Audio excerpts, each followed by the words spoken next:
And thanks to Jan Willmann. Thanks for supporting us during the organization of this event and giving us the interesting title of The Politics of Digital Architecture. Now, after Lars' interesting lecture, we are looking forward to the upcoming debate moderated by Jan. We hope for a fruitful discussion that will facilitate our understanding of the various approaches represented by the following participants. We have Marion Coletti, Bart Lotzma, Peter Drummer, Lars Spuybroek, of course, and Patrick Schumacher. After the debate, there will be football, of course, as we mentioned already a lot of times, and probably only the second part.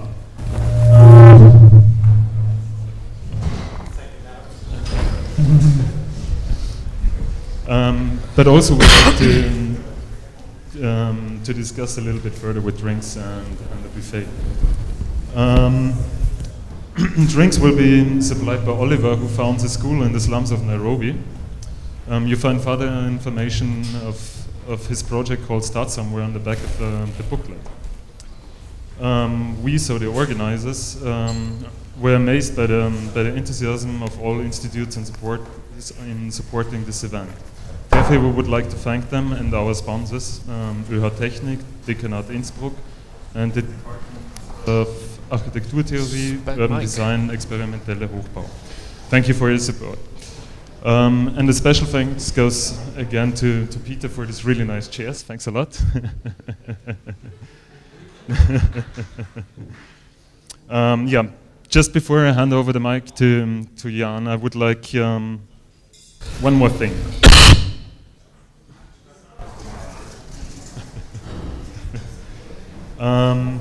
Yeah, since all of us, so all the organizers, are almost finishing our studies pretty soon, we hope to find some interested students who will keep the reading circle alive. And we wish that today's event is a starting point for many student-organized lectures and discussions. Thank you very much and have fun.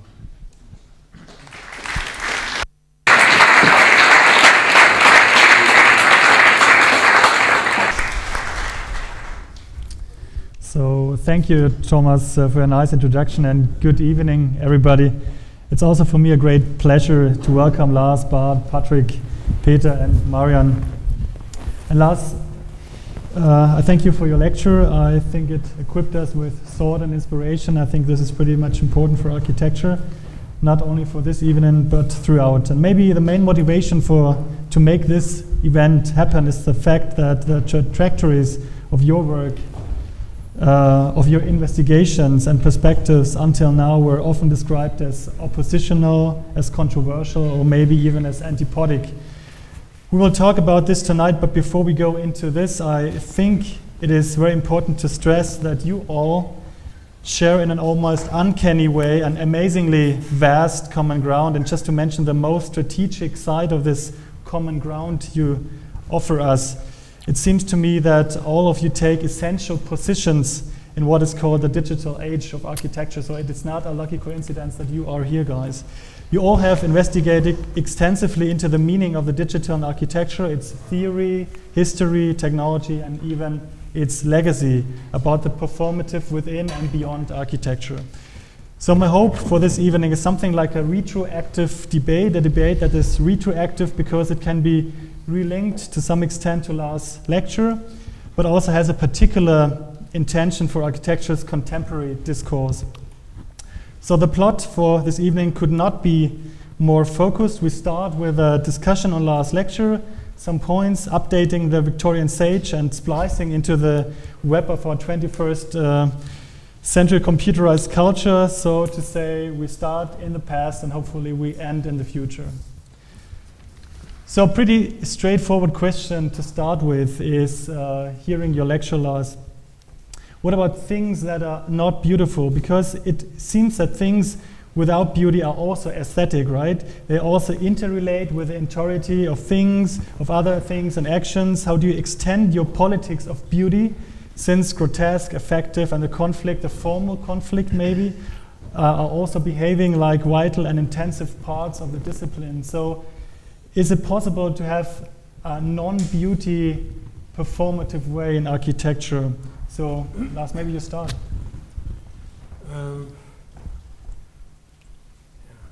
thinking of the short answer.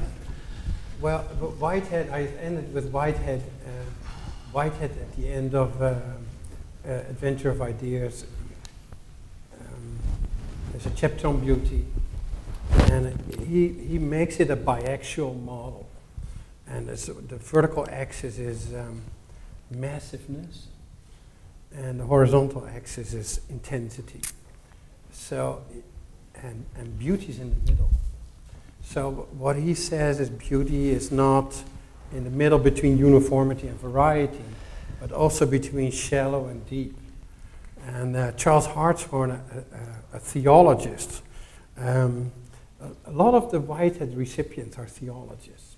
Basically, there's 80 years of theology after Whitehead. And he drew this incredible diagram. I'm not sure if anybody knew this, but there's a diagram of aesthetic values. Max Dessoir, a German aesthetician of the 1900s, early 1900s, he drew a circle, a sort of color wheel, right? You know, like a red, and it's a transformed, a spectrum. And what's really interesting is that Charles Hartshorne sort of develops that, and he puts beauty in the middle. So beauty is not just a balance between uniformity and variety, but also with some contrast, some intensity. So the parts don't fully agree, right? There's the tendency towards beauty, but beauty is not sort of the striving for harmony where all the parts go asleep, right? But there's the remainder of contrast. There's a certain amount of intensity. That's a very intelligent diagram. So it puts beauty in the middle. At the top, at a pure harmony, there's neat or monotony. At the bottom, there's ugly. That's pure diversity. There's a nose sticking out, or ears are too big, whatever. Pure discordance. And of course, at the side of pure intensity, there's the sublime. And at the side of pure shallowness, there's prettiness or hübsch or neatly. You know, that's Dessoir's term. So there's the whole circle of aesthetics, and beauty is only the aim. So he actually says there's an aim of beauty. There's teleology. There's an aiming towards beauty in the Renaissance, in Victorian England. But in certain situations, it needs to become neat, sublime, magnificent, comic, tragic, vulgar, ugly. So there's this whole range of aesthetics that is family of that shift from beauty or sublime to beautiful, but it's not purely that line, it's a whole range. Okay, yeah. So ugly fits in there. It actually functions. Often in movies, it's the ugly protagonist that makes the movie beautiful. Right? So you have to also see it as structure and event, right? You can see a structure as a set of events, but you can also see an event as a set of generating events. I just see that ugly, the hunchback, who's terribly ugly, but Esmeralda is beautiful, and the Gothic church in Victor Hugo is magnificent. So these three, and then there's this terribly vulgar captain, right? So you get all these sets, and they all make that structure of the book. So ugly fits in there. Thank you. Can I challenge you? Sure. I mean, there's a lot of coincidences in your sensibility and the kind of sensibility I'm making explicit and promoting, because it's our sensibility collectively in the 21st century now. And my challenge is that I think what you're delivering is a kind of inspirational, emotionally charged, poetic vision and redescription and making new connections of our contemporary aesthetics. Now, what I don't find in the work is a theory. It's of the category of aesthetics. In your presentation, it just becomes an ahistorical, your definition, which is the definition, which will always be the definition of the beautiful. And I think that so you kind of very compelling and convincing. We buy into it, but we are easy audience. We already share these sensibilities, and because it's a sensibility which all of us also find in somebody like Frère Otto, and there's a second question that come in terms of your evaluation and kind of regression away from it. But my challenge is, first of all, what the category of beauty is historically evolving, and my theory of beauty is that in the end it has to be functionalized and instrumentalized, understood as the intuitive grasp, and both for recipients of environments and artifacts, but also the designer continuously elaborating and selecting and homing in on particular, according to particular heuristics of the beautiful. So in this sense, it's a necessary category for both for us navigating a complex world and for designers making intuitive decisions that can't be all rationalized at the moment of action, both in the world or in design. But we, as the architectural theorists, we need to step back and see that at different eras, under different conditions of life processes, different ideals of beauty, different sensibilities, different preferences were prevalent. And again, this huge shift we saw from the 50 years of modernist principles of order and organization and beauty, which were also aesthetic values, we see a radical shift to something quite different, what our sensibilities, and how do we explain that? And I think the way we can and must explain this, that the category continues, but the definition heuristic has to be found, re-elaborated, and re-proselytized in each era in kind of an adaptive relation to the vital tendencies and productive capacities of a new condition of life, which throws up a new morphology which you need to learn to love. We need to develop the lust for complexity, lust for the intricate, for the dynamic. We need to kind of thrive with this in order to perform within post-Fordist network society. So, and that's kind of my challenge to you. So we agree on the aesthetics, but I'm disagreeing on the presentation of this aesthetics as in ahistorical terms, and then to some extent, as you go back from your own work to Fray Otto, there's a deepening, I agree with it. Then you find Gaudi, and I think there's some precedent, I'm not sure if there's a deepening. Then you go to Ruskin, you find anticipation in Ruskin. I think you're going back and we buy in, and that's my question. What do we buy in we didn't have? And on the negative side, we're buying into mystification, into vitalism. We kind of questioning the scientific worldview. And I'd also see some new moments, and the new moment for me is, for instance, that what I've also found anyway, which is this kind of multi-system, multiple ontology correlation and associative logic with multiple subsystems. For instance, I find in some of your diagram of the hinge on the wall or the what you call Gothic ontology. But well, that's my challenge in a nutshell. But I think that there's also a slight misunderstanding, because I think that Lars is really providing us with a systemic view on beauty and aesthetics, right? What is it? A systemic view, how things function, is there a logic behind, and I think that Lars is trying really to embed things to a certain extent in the digital age. So it's not a cutout of history and putting it back on the table and that's it. I think it is more progressive, but I think we can discuss it in the next round, because I've got another critical question for you guys. Lars, in your book it seems that you start... Let him answer. I want to hear the answer. Yeah. Okay, then we end up with one question this evening, but yeah, please, Lars. Yeah. Is it historical? Look, I said a few things about Fray Otto. In my view, he's superior to Ruskin, so where are we going?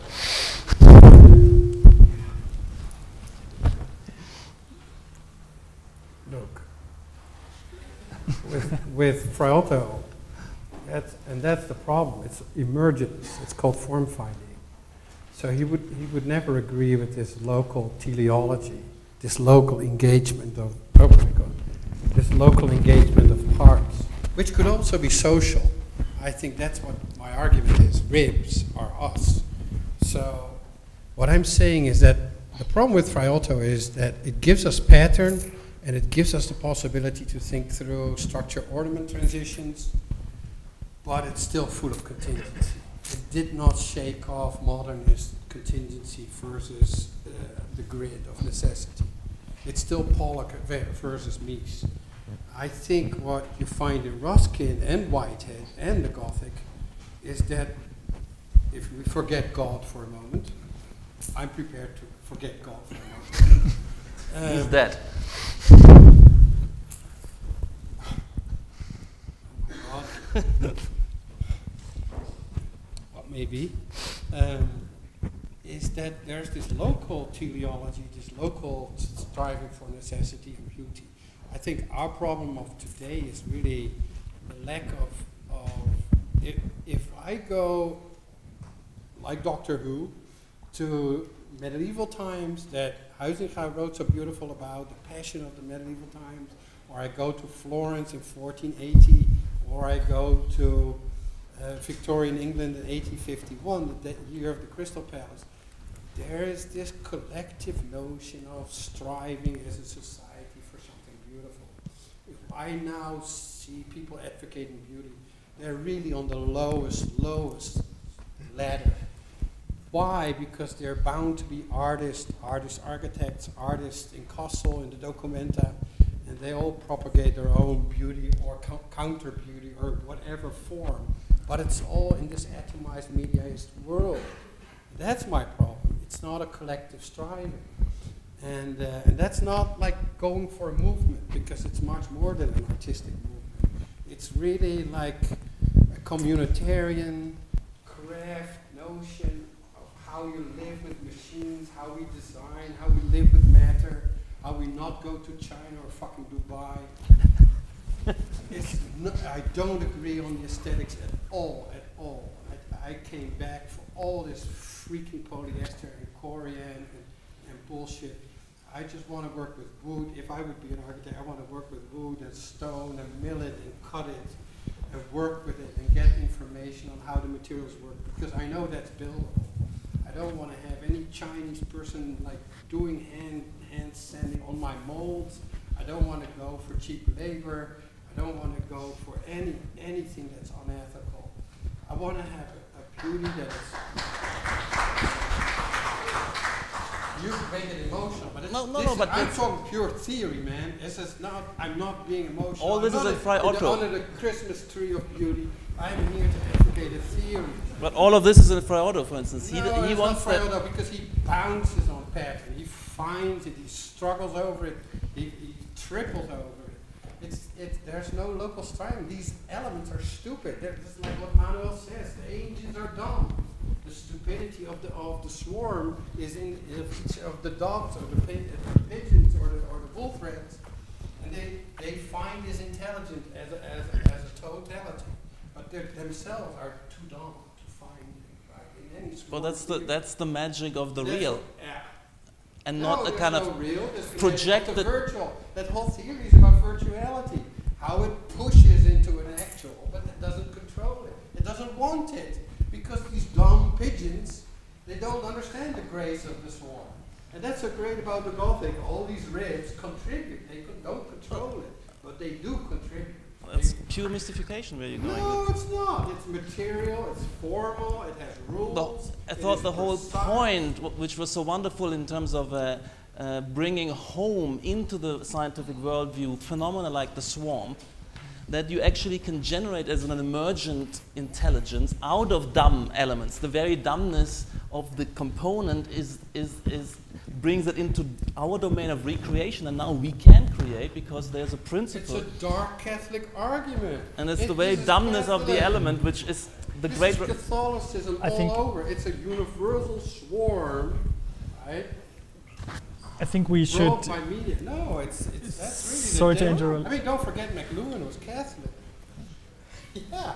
No, this is warm world of media that forms patterns that nobody can control or want. That's really the demise of macroeconomics. That if we really lived through the 90s in Holland, where we had this neoliberal socialist whatever, and everybody hated it.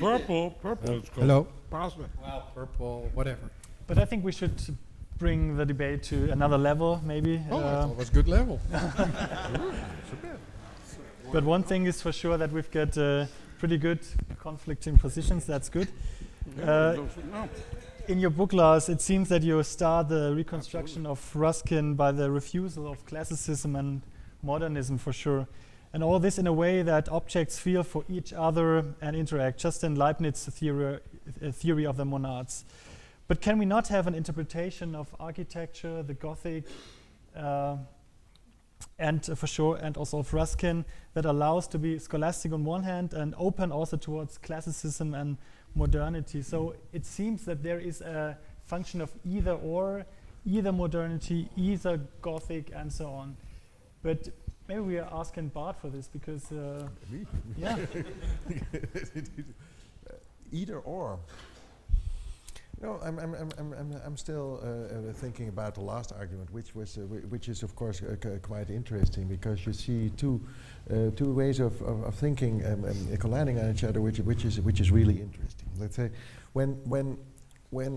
if it is a movement, if this digital architecture started somewhere in the 1990s, there was a period that we thought that it was all the same, and it is really interesting. In the last couple of years, we see that actually this thinking has very different backgrounds, and every one of you is looking also for their own sources and reinventing sources, rediscovering sources, reviving sources in history, whether it's aestheticians or architectural theoreticians, or whether it's philosophers.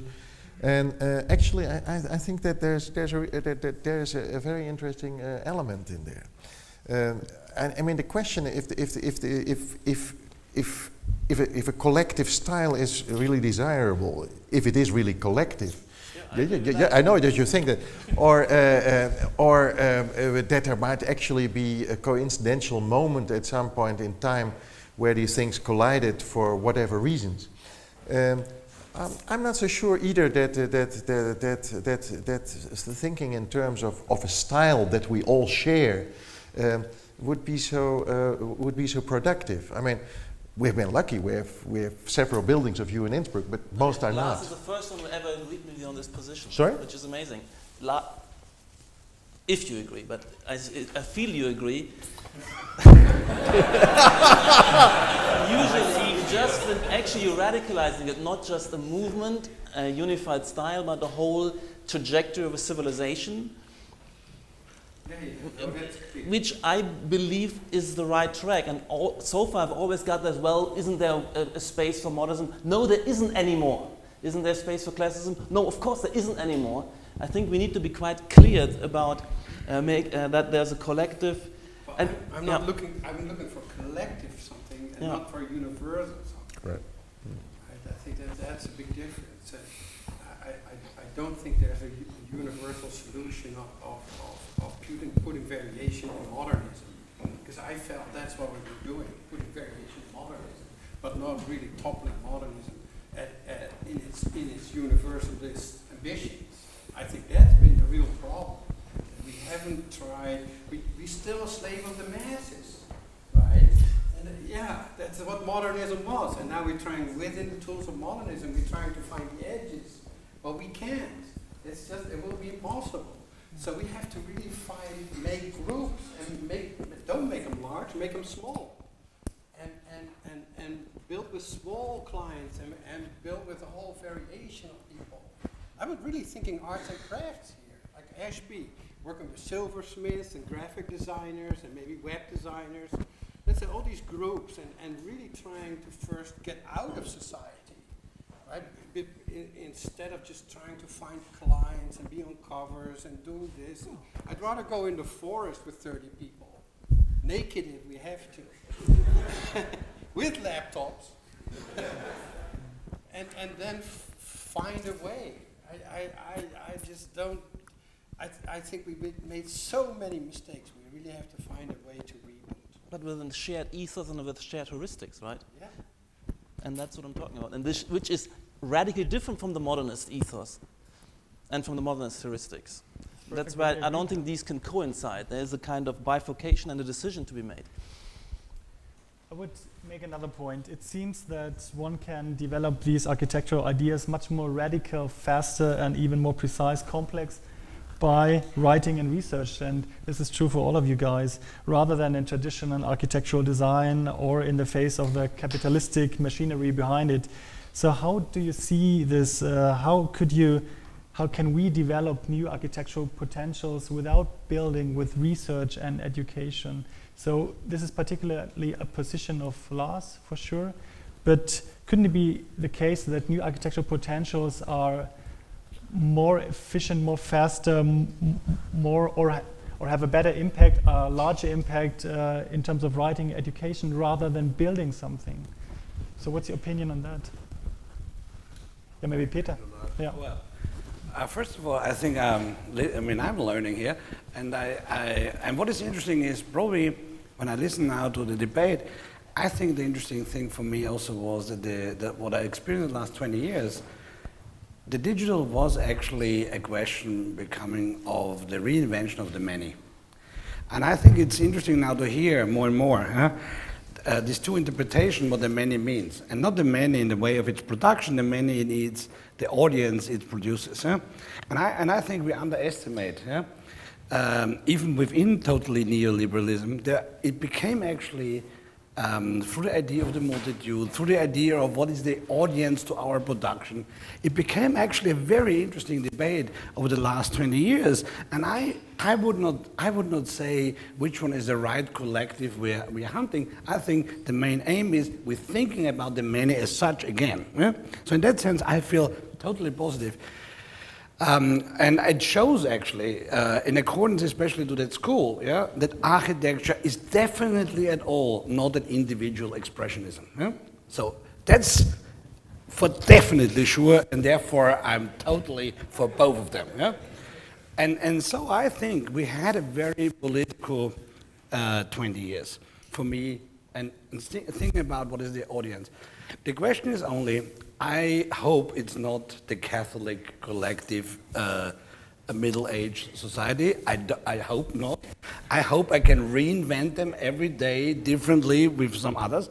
But there is something I have to agree also on Patrick is it not true that we share a sense of sensibility? Why I'm saying that is this.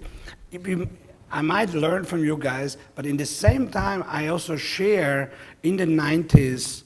And if I listen to your reading of Semper, you read Semper in a Deleuzean Stoffwechsel morphogenesis manner. So that means we shared a sensibility together that, of course, had now totally different spin-off, totally anarchistic spin-offs on that. Or no, I would even say communal spin-off here, mass culture here.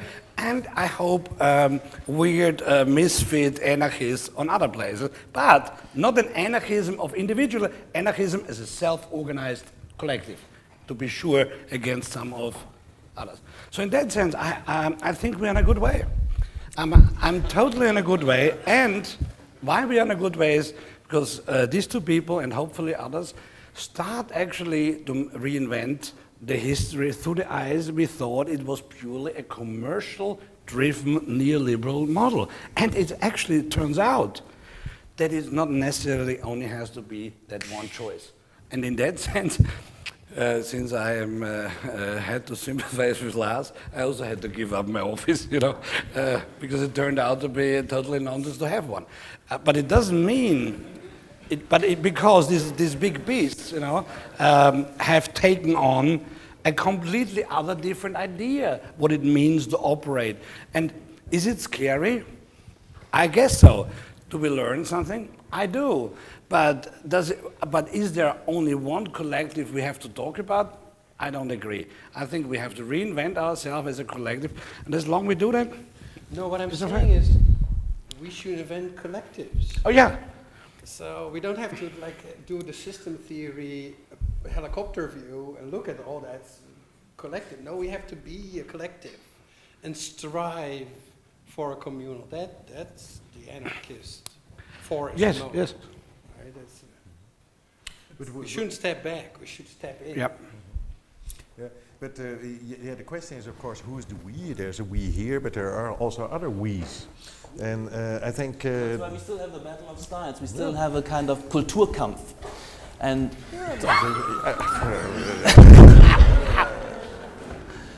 to some extent. But I think on the avant-garde side, let's say here and in the schools, to just go be cool, the battle has been won. I think very much so. But out there, and that's why I say my project is now our project, for some of us, is to bring that, what has been achieved over 10, 15 years of research, development, self-critical deepening of the paradigm, along the lines, that's what I'm saying, you're the greatest compelling advocate all the way to the details of the T joint versus the J, why you joined the C line and the S line and the J line, etc., and giving it historical depth. I think that all and inspirational fervor. But I think the next step is to bring it out into the real world, to engage with a world which is a kind of world of markets and of global markets and multiple audience and a faster pace of life and more complex programs and multiple audience integrating into ever more complex urban and social contexts. And we need to show that these aesthetics, these heuristics, these principles are state of the art, that there is a kind of collective new generation of architects who are ready to take that on, and there are advantages, historically specific advantages of these positions in that battle of styles, where we're saying Chipperfield, the larger the projects, the more it collapses and shows its impossibility, where we have the capacity to take on larger and larger projects, but in swarm communities of designers, but they have to be tied together. They're no longer tied together by a top-down a priori schema and set of global ordering principles of symmetry and proportion. They're tied together through the internal logics of a paradigm, the heuristics of feeling, finding, and affiliating to each other in multiple ways as we collectively build on each other's projects, build up that complex palimpsest, which is always ordered, always deeply relational. And on that level we're arguing, but I think we need to argue it historically specific, we need to argue instrumentalizing. Nobody agrees with you. Nobody? Well, you know, an artistic movement in that sense would have writers, would have silversmiths, would have shoemakers. That's whatever. what we do. No, we have the don't technicians, have we have the engineers, we have the writers, we have the formalists, we we have the historicists. They're not part of us. Nobody believes that avant-garde stuff. We're not an avant-garde. It's a military metaphor. We don't use another word. Use another word, but it's a military metaphor. It's avant-garde is avant-garde. It means people with flags in the street. Yeah. No, it doesn't mean that. It means but we haven't been able, we Digerati, have not been able to form groups. There's no filmmaker that believes what we do. There's no writer that believes what we do. No, there's nobody. Just these they're philosophers. They're philosophers. No, they're all. There are all the Deleuze industrial designers. There are fashion designers. The designers are just Mark News. Ross Lovegrove. Karim Ross. Rashid, yeah, come on. Design is completely going in another direction. There's much more materiality. There's much more notion of making, of craft. What I see, Well, but that's what we're doing as well. No. Look what's happening in the studios. Material Coriander. research, Yeah. tectonic research. Polyester. No. White stuff. No. White No. It's all white crap. Really, forget it. It's all Baroque. Just lose it. We're not doing that. We don't want to do that. We want to do. We could agree on the fact that That's the infant stage. We're beyond that. We want to go beyond that. Everybody has the same ethos of wanting to go beyond that. You're a cultural pessimist. We cannot go beyond gradually. We have to. We need a real cut because there's a lot of things we did not incorporate, and the fall just put it on the wrong foot. The rhizome is Catholic. Really. But we're no longer it's just an ever-growing. We're not on the stage of the fold anymore. I think we should really go a little bit forward, because I think it's much more Michael about Hensel and speculation Achim at the Mendes, what moment, is and I think we should really go a little bit forward, Patrick. And I think we shift the topic a little bit for Ruskin, and I still go back to Ruskin because I find it still interesting. Craft and design are very much interrelated and variable, and there we come to the experiment, to the build experiment, a little bit away from the speculation to more or less to a constructive side of architecture. And we're also going back to human intervention, emotion, and the effect. So this is a question for Marian, for instance. Where do you see this notion, this relation of craft and design and architecture today, particularly in the age of digital crafting and digital fabrication? So is this a new theme in architecture that could bring, to some extent, Ruskin's theories back, or some bits and pieces? So where do you see the experiment in the digital age? You mean me or we? You. Okay. You, us. A single collective. Well, it's a big question. I mean, single multiplicity. Single multiplicity. I think crafts to me play an enormous role. I think that's why I think that I don't like the term digital anymore. I prefer post-digital, in a sense. I think I was a post-digital before actually I knew what digitality was, in a sense that looking at these virtual kind of strategies that the cyber actually brought up, I think made us lose this tactility of, the real and the, post-cyber, in a sense. And so the post-virtual, I think that there is this, this conversation about, kind of, is there a style or not? I think we should go beyond that and try to find ways to not talk about style, but talk about, I don't know, trajectories or something, or communication. Also, I'm not sure that we share sensibilities, probably we share codes, we share communications, and sensibilities are still kind of not universalized. No, codes are, I don't think so. Codes are means of communication. And I think craft is one of those codes that allows us perhaps to, to change a bit the conversation from general universal theories somewhere. And what do you think about the experiment of implementing these theories, especially here in this academic environment? I think we're all very much interested in... What experiment, comes from, etymologically from ex periri. Periri means danger, so experiments are always dangerous, and I think they should be dangerous by nature. And I suppose that an experiment, if it needs monitorage or monitoring of the stuff, I think you might need rear mirrors at the same time. And so looking back in history, I think it's not about celebrating it, but I think it's just about having another perspective of the trajectories that one is moving into. Mm-hmm. And crafts, I don't know. You see, I think the English actually failed to, kind of accept arts and crafts as a modern movement. And obviously, it had repercussion in the 20th centuries in England and Britain. And it's actually quite interesting. It's kind of some of us have quite strong connections to the UK. And I think that's also interesting that the digital conversation actually has come from an American point of view, very much so. And I think so that can be linked back to that, to the arts and crafts movement, development, and so on and so forth. Good. I think another good point is, and this is also a point of Lars, the relation of ethics and aesthetics seem to indicate something like a maximum radius of architecture, and offers a whole set of varieties to choose from in order to situate architecture in constant changeful exchange to the surrounding culture. I think we agree on that.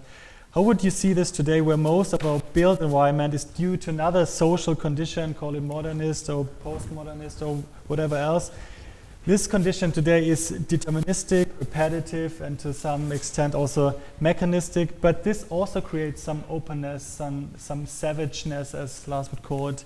So what is this function that we don't control architecture, but it offers some openness, it offers adaptability or flexibility? Is there a need to control anything by form, by theory, and so on?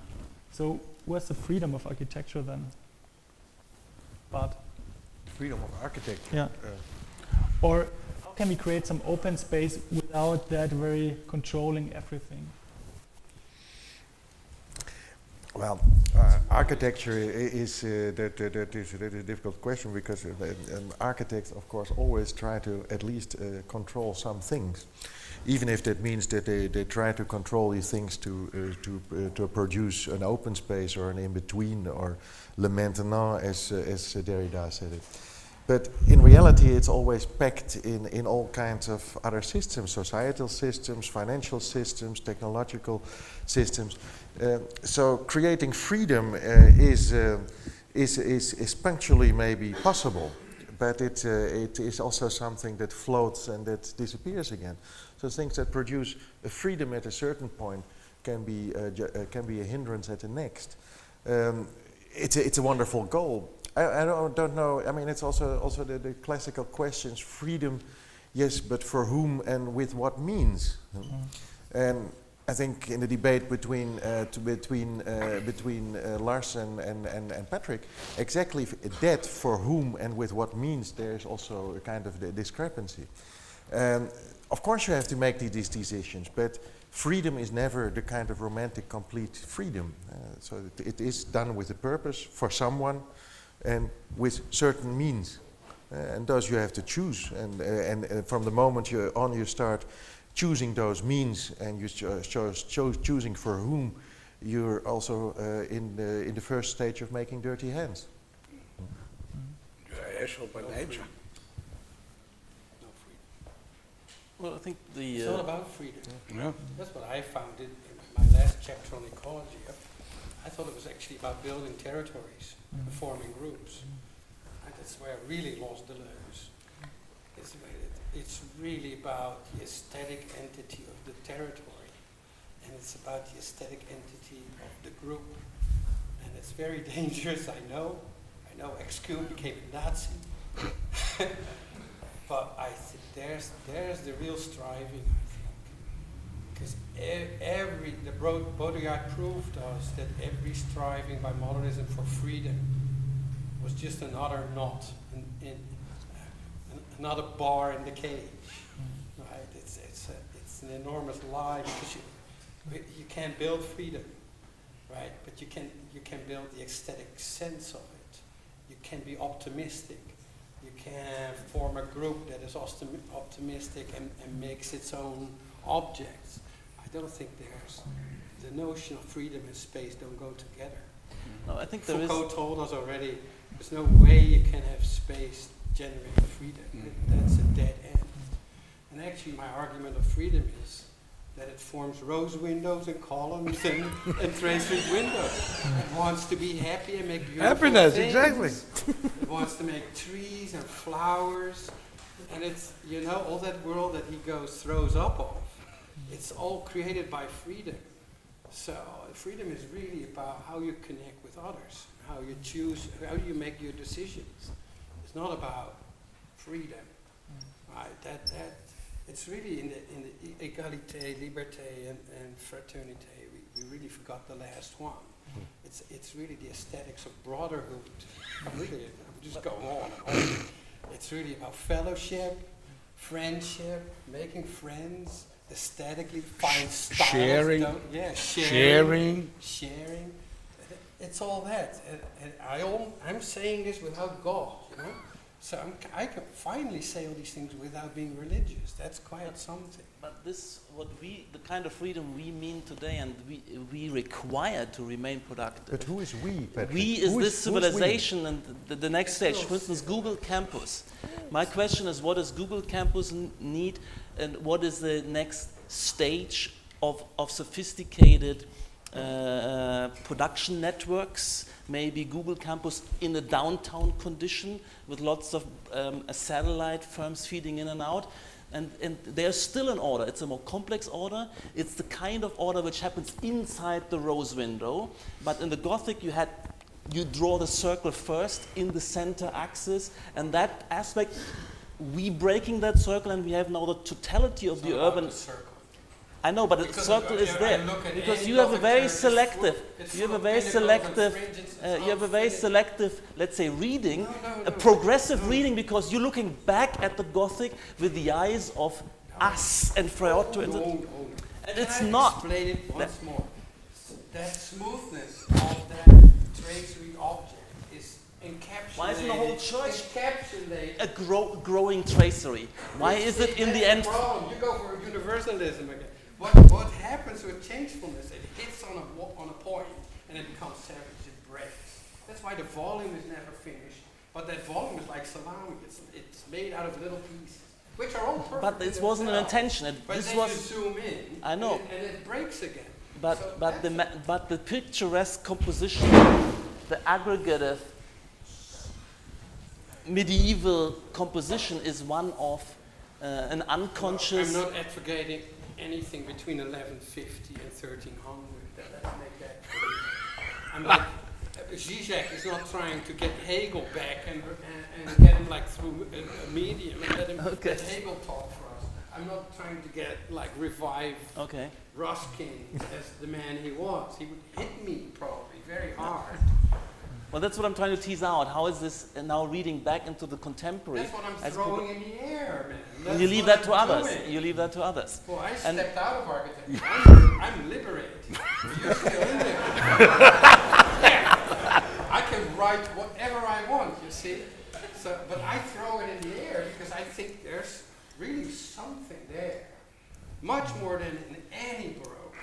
Much more than any Baroque. I think it gives us a sense of materiality. I think it gives us a true sense of how to connect massing and smoothness and variation. I think it connects the idea to community and materiality. It's like a whole list of things that are in the Gothic that I can't find in the Baroque. Right? I'm sure there's a similar project from the Baroque, back from today into the Baroque, and people bought into that bloody fold thing. It's really it's of course they're exciting stories. They're very exciting if you take a Rococo interior, right? And you see how in the fold. That's like the worst thing. No, it's exciting stuff. No. Yeah, but I think is for Marie Antoinette that has nothing to do and wants to fake she's a peasant girl. That's what Rococo is. It's for Russian oligarchs. And that's what we are doing now. We're building for these assholes. Well, we should actually make little houses for ourselves, and little couches and little cabinets, and be very artsy. Stay with us. Stay with us. Don't do these freaking installations that are supposed to be an opera that's 100 times larger, because they're not. We should really build for each other and for our little group of clients and try to involve them. And leave the evolving. But you get just fuck them all. Don't try. Leave that to the SOMs, right? No, we need to take the way from the SOMs. But Lars, we can. But Lars, but can you really step out? We're in the game. We cannot go out. I'm not in the game. No, wait. But wait. In the moment that you deliver a book, you deliver a commodity for that world. Of course you do. No. You are part of it. You produce knowledge, and people are going to sell it. And in the next, Olga, who is that guy? This Russian guy who is building down there in Kitzbühel. He's going to put your Russian facade, under the with you wood leave cut the it out. instrumentalization of your work to others. That's how it goes. And I feel that it's not easy. Too unreadable for them. Yeah, because they cannot spell Rushkin. I will translate that. No. Pushkin. No. It's not easy to get out. We have to be really careful who we become friends with. Okay. That's my advice. So, but that is of course important because it's about sharing, brotherhood, all these things, but not with everyone. No. But that's an important point. Because everybody is a modernist concept of the masses, and then you're always in the vulgar world of iconism. There's no. No, end. but I believe in the. There's no end. I believe in the. You'll always be iconographied or icon. No, you have to get your hands dirty. politics of the dirty hands ethics. Yeah, but if the question if it has to be over the elbow or over your ears, no, and you have to consider for what really, and so all of us make our hands dirty all the time. That's not the point, but you have to consider for what, and you have to reconsider that all the time. And I'm sometimes worried that when you speak about we, that's we as architects, as I always heard this expression. Yeah. And then I think, okay, happy I'm not registered anymore. But I mean, what is this we? It's a discourse. No, it's a serious question. And it's a rhetoric, but it's more, in your case, it's of course it's a discipline. No, I'm very undisciplined. First we had military metaphors, and now we have discipline. I try to behave well, but I'm not. The discipline of architecture. Of the avant-garde. Which discipline of architecture? There's so many disciplines of architecture. No, there's a unified single discipline. No, Patrick. I mean, because it's a network of communications. Patrick, that is spaceship enterprise. That is not real. Of course you no. What because you do, we look at what you look and Willmann look at the society. They analyze that and they make this kind of screenshot of it, and then that has to go on forever. But it doesn't have to go on forever, and it's not us to decide. It's also others who decide about it. I visit Chipperfield's works. I'm not. Who cares about Chipperfield? but I have to support the discourse includes everybody because we are watching everybody's moves. And I'm not sure. There will be many people I'm not seeing, I'm not reading. I didn't even finish. I don't think we can do it like this. We have to be a total network, and where everything responds to everything.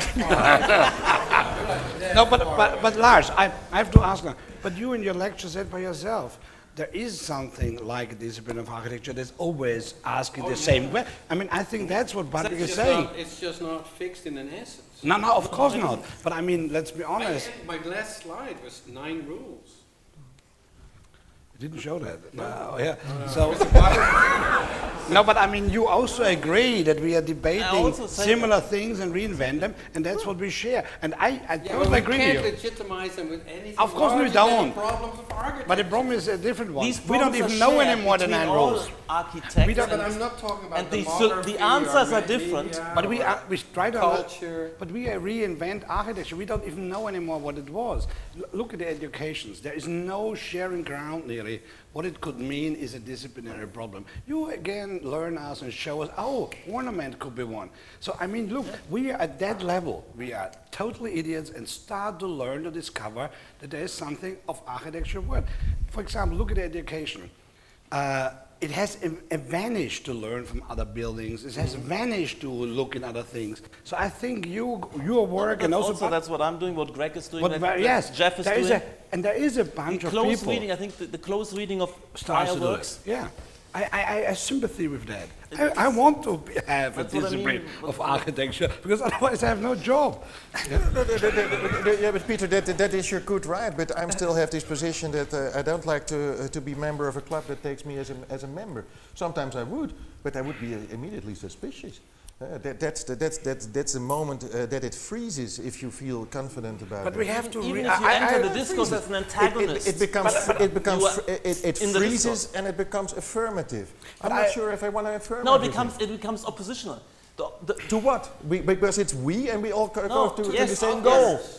What is oppositional in this that? controversy share that communicative situation. We never formed a group. Since 1991, since we've been digital, because we never formed a group. It's not a group, it's a discourse. Not in Leeds, not in Graz, it's not a group, it's a discourse. Yeah, but I wanted to be a club. Yeah, but in fact... To be a group. No, I deeply wanted to be a group. But in fact, I think that... Do you have a member card? A lot of the members I thought were liars. I really resented it. Ethically, I really had a problem with lots of architects being outright liars. That's such a problem in architecture. you hear lectures and they talk about, we have this project. You know it's not a project. They're my best friends. They're really, truly my best friends. And they lie through their teeth. Well, you know that lying. Can you territorialize them? I'm not trying to be vulgar in the talk, but I really had a problem. And I thought, I don't want to be grouped with it, but some of them I want to make a group. And then we tried to like exchange emails, but we never became this pre-ref like brotherhood, you know? Brotherhood, like a round table. That's what I wanted, but it never worked. Because out. you've Why? because they were atomized individuals No. at the beginning. That's why you have to go back to Deleuze. You're misbehaving. It's a rhizomatic trajectory. It's not the brotherhood. We love you. We love you. We Austrians. It's not We King love Arthur, all misbehaving. Let's kill King Arthur. It's a rhizomatic collective Fuck thrusting. it's just for losers in the desert. You're on your bike, you're all driving off. That's a ride. It's just for nomads. No, a real group, a circle. No, it's not an organization. It's not a secret organization. It's not the Masons. It's not that. Can't be that. It's an open discourse which has lots of opposition, which is getting incorporated, the arguments, but it's also a kind of convergence, a discursive convergence thrusting forward. And Patrick, you've been one of the few electrified. I never saw that in Jeff. I never saw it in Greg. I never saw it like with any. So underestimate. I think, guys, that we really have to shift a little bit because the time is running, and I think we also agree that a large extent of the built environment is factually not built by architects. But I would really take the opportunity and hand over to the audience to. I dispute that, by the way. Pardon? I think, yeah. In the advanced world, it's 100% controlled by architects, designers. Everything we see and feel and touch, all the product elements, aspects, the totality of the world of architecture. It depends in Europe, on what you define under architects, but an author, a designer signing responsible for, and this will be so. And the discourse, the convergence, everything goes through that needle eye. That gives us the power as the leaders in that and fighters in this discourse. And it's the Kulturkampf. I always agree with you. You just say one word and I go like, total network. So I think we really should go forward. And I would really take the opportunity of handing over to the audience. And maybe we start with a short round of questions, 10 or 15 minutes or so. And yeah, we just start here, I would say. Yeah. Oh. Thank you. So, I'm born in Brenner, and you know me or you don't know me? I don't know. He's the Iceland guy. A colleague of mine. He's from Iceland. Written over here some kind of course. And I asked Willmann to write these letters. Read. That's pretty hard. It's what do search in that, right? Material. Do you want to justify your style? Yes. But maybe you repeat it by yourself. Yeah. You did it perfect. For me, it's some kind of question that I ask really all your professors and people who search really. I find Patrick Schumacher a very intelligent person, but I'm not really. I'm not. There must be a but. I'm not Can only end badly. with your methods, and I am thinking that I am really open for everything, and you are open for shady gray. And a little bit more shady gray and black. And also, I want all colors. I don't see all colors in I respect your work, but I'm not really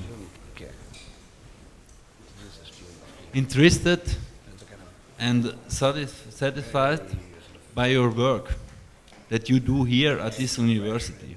And I find it very interesting that we are here now in an open space, and everybody, what we are doing now here in your terms.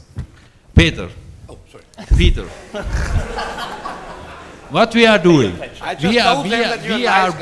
we are bringing forward some kind of discussion in the open world of everything, but you are doing some specialized teaching for what? You say it when I didn't know that I'm so deadly sophisticated. You say it that all the students, it's better they work to get in a studio like yours, and they forget to build some Einfamilienhaus.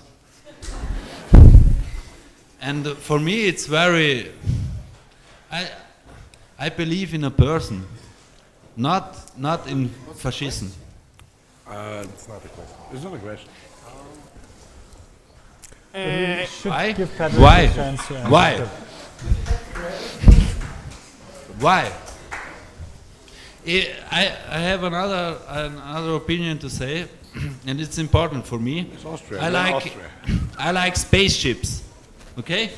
I like spaceships and I like worms to interact with them. Spaceships. No, worms. Worms with spaceships. No, yeah, worms with spaceships is also a good idea. Right? But for me it's very important that if I am fascinated of one thing, I can say, okay, this is the state of the art, but is there something else possible or not? And for me, it's some kind of digital, no. I don't know. No. Digital animal? Peter. No. I think about that. I think, but personally, I tell you one thing. I'm not going to say something, but I tell you what I've learned today. I've learned today that we are all busy with something, but actually we're starting to build up a community already for quite a while. And I think there is a misreading. I mean, I think it's clear that we have to debate in order to have a position to each other, but I think you can see it's not anymore about, it's about building really a collective. If that is called style, if that is called Gothic, if that is called discipline, I care less. But I think we are in a moment of really building. That's what I learned today. And I think, Walter, you are the first guy welcome in that club, yeah?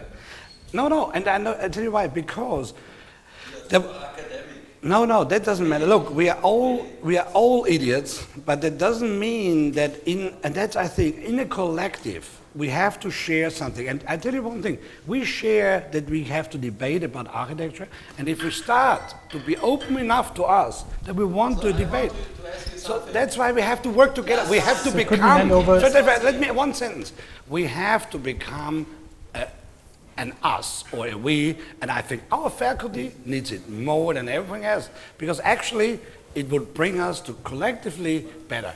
And I think that we should learn.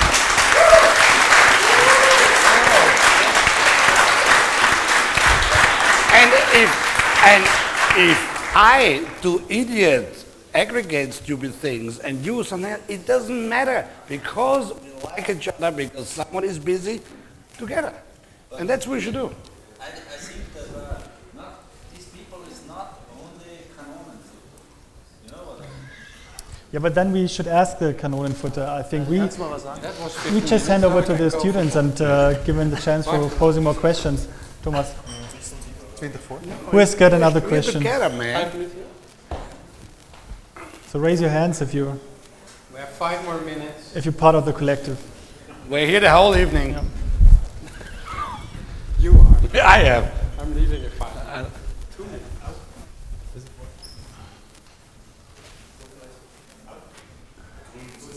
That's good. Okay, I would like to ask to go back to Worringer. Worringer. Or, as I understand, or when you go in this time, or like Boring or Lipps and so on, they're not only talking about sympathy or Einfühlung, but also Abstraktion or Abstraktion and Einfühlung. Yeah. And in this, or as I understand, then was this also the beginning of the modernists? They also took up or the idea of the Kunstwollen, or the formal idea or concepts, or like especially like Hilbersheim and so on. They took up these ideas and developed further, or it was rooted in or with Boehringer, for example. And so the question would be now, what or when it went wrong, or you see that like 100 years ago, like they were like dealing with or starting with a similar point in art philosophy and so on. Like you are now also like challenging again. I mean, I'm totally for it, but what went then wrong when they like already worked with it, or at which point, or like what's now different? That's a very long answer, but I can make it short. You should actually read the second chapter. But it's there's a whole line of let's say it starts sort of with George Field, a color theorist, 1840s, comes with red, yellow, blue, and he informs the work of Owen Jones a lot. You know, Owen Jones actually did the interior decoration of the Crystal Palace, right? We always think the Crystal Palace was like Norman Foster, white and gray, but it's extremely colored. Every column, and there were columns like this, 3 different colors, red, yellow, blue. And they would create a bloom. So that it goes from George Field to Owen Jones, who talks about reposable order, then to Christopher Dresser, right? And that feeds directly into the style with Mondrian and Dussburg, people like that. So there's a whole direction in early Victorian, let's say, what you call Kunstwissenschaft or Kunstlehre in German. Sort of, can we make it science, right? And that leads to abstraction. And Riegel theorizes that through primitive culture.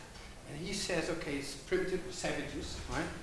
They would prefer not naturalism because at that time they didn't know the caves of Altamira yet, right?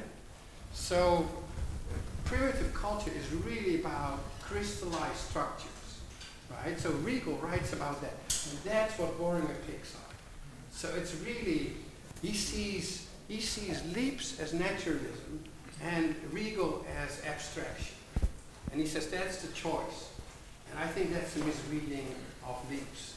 I think Lipps is not external mirroring, but internal mirroring, and all the examples of Lipps are not external view, but they're really about postures of bodies. So they're very structural notions of sympathy.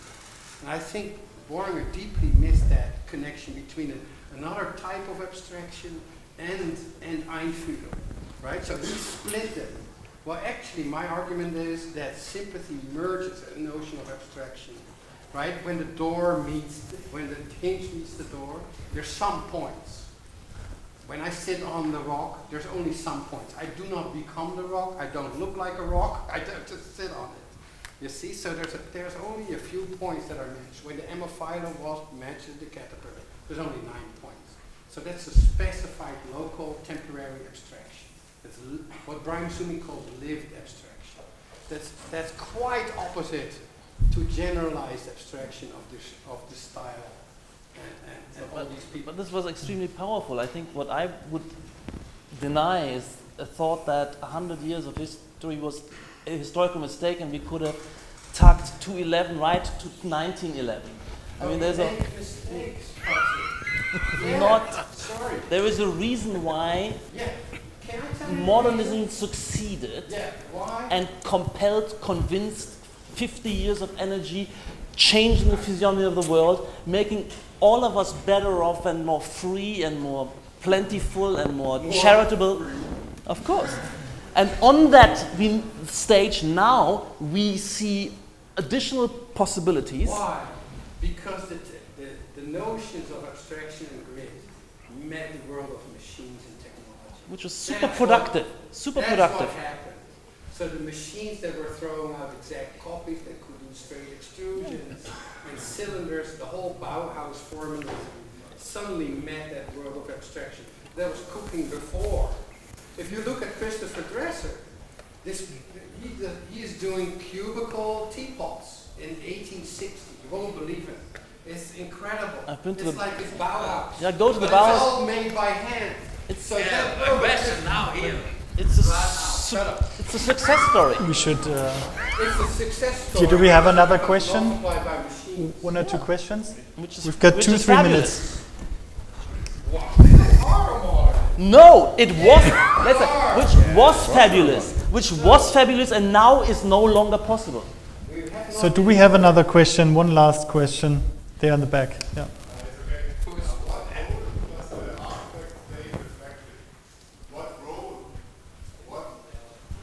Just sit up and shout. So what role does What did role? in the collective? Yeah. But the architect is a collector. Now, what role does he play as a collector? No, no, that's true. I mean, there's various. Architects should shut up.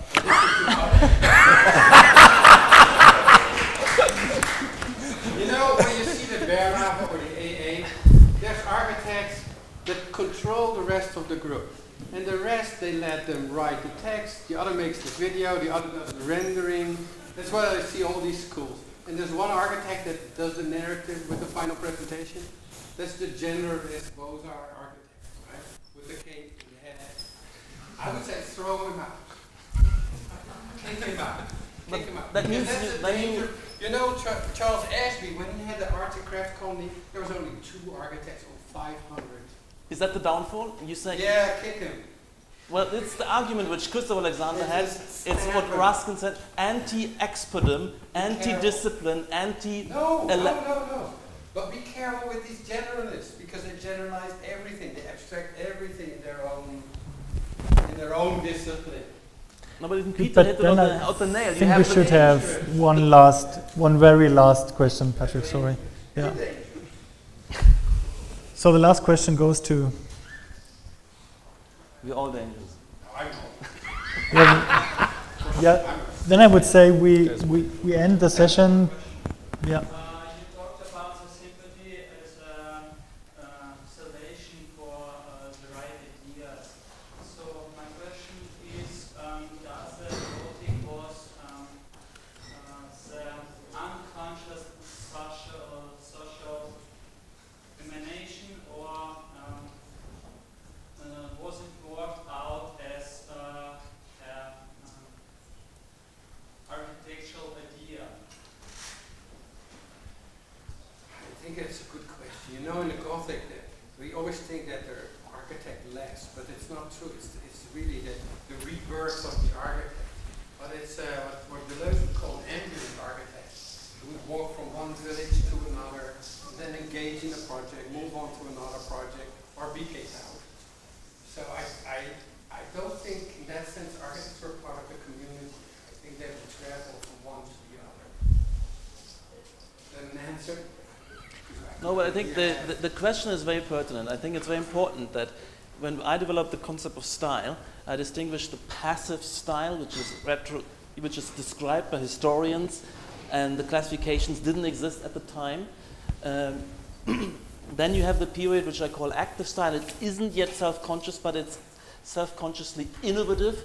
It does a comparison with the ancients versus the moderns. It positions itself. It thrusts itself. That's the Renaissance, and then and the Baroque, which is it's another stylistic revolution adapted to a new condition of progressing civilization. And then the 19th century is what I call active reflective style, where suddenly the concept of style emerges in the debate, and out of art history and description into the architectural